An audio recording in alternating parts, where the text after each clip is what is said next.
Tujuan pembelajaran dari materi ini ialah: pernahkah kalian melihat ada orang memancing ikan di laut tetapi dengan cara disetrum? Lalu, kenapa ikan menjadi lemas bahkan mati saat kawat yang dialiri arus listrik dimasukkan ke dalam air ya? Kira-kira kenapa ya? Yuk kita bahas! Air laut dapat menghantarkan arus listrik karena terdapat ion-ion seperti Na+, Cl-, Mg2+, dan ion-ion lainnya. Klasifikasi larutan berdasarkan daya hantar listriknya yaitu larutan elektrolit dan larutan non-elektrolit.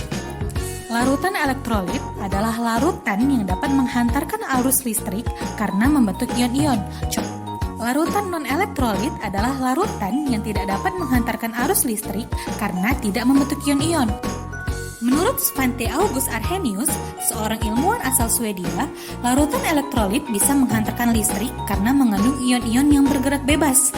Ion-ion itulah yang menghantarkan listrik lewat larutannya.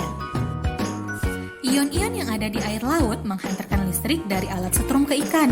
Jadi, walaupun ikannya tidak kena langsung dengan alat setrumnya, ikan tetap bisa mati.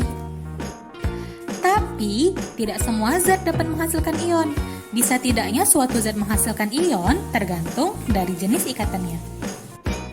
Zat yang mempunyai ikatan ion atau senyawa ion dan ikatan kovalen polar atau senyawa kovalen polar bisa menghasilkan ion-ion. Contoh senyawa kovalen polar ialah asam klorida atau HCl dan contoh dari senyawa ion ialah garam atau NaCl. NaCl atau garam dapur terdiri dari ion Na positif dan Cl negatif. Dalam bentuk padatan, ion-ion tersebut masih terikat dan tidak dapat bergerak bebas, sehingga tidak dapat menghantarkan arus listrik. Tetapi, jika padatan ini dilelehkan, maka ion-ionnya dapat bergerak bebas dan dapat menghantarkan arus listrik.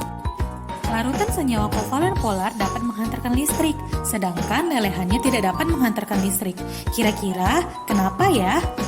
Senyawa kovalen polar itu terdiri dari molekul netral, bukan ion. Lelehan senyawa ini tidak bisa menghantarkan listrik karena tidak ada ionnya. Jenis larutan elektrolit berdasarkan kemampuan daya hantar listriknya yaitu elektrolit kuat, lemah, dan non-elektrolit. Kuat lemahnya suatu larutan elektrolit dapat dinyatakan dengan derajat disosiasi. Derajat disosiasi dari molekul-molekul terlarut menjadi ion-ionnya dilambangkan dengan alfa. Larutan elektrolit kuat memiliki harga alfa sama dengan 1. Larutan elektrolit lemah memiliki harga alfa lebih besar dari 0 dan lebih kecil dari 1.